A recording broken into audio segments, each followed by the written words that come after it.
as you tell us about the organization you work with for giving back, making impact, and share about that with us. Yeah.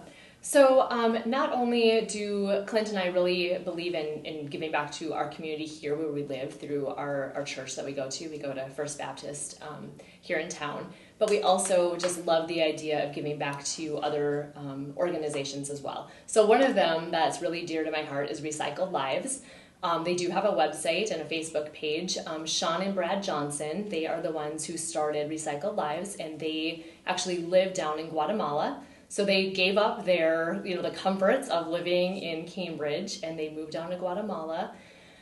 They do take teams down there as well, and they basically just serve the people of Guatemala. They're in San Gabriel. It's very close to some garbage dumps. There are people who are literally living on these garbage heaps. They're trying to survive by selling things that they find. And the conditions are just not anything that we can even comprehend. So one of the things that we have started on our team in the last few years is raising money and donations to build houses down in Guatemala. So for $4,500, we can build a family a house, and it is a concrete basement, or not basement, excuse me, but foundation, and then they have tin, and it's just these lovely homes. And they're painted the color that the family chooses for them. And then we get regular updates as well. So the cool thing is that right now, one of the houses that's being built, the lead mason on this is from another house built that we helped provide for. So the people who are getting these homes are also giving back, and they're helping in the construction of other homes. And it's also providing employment as well. I mean, they're paying people to be doing the work there.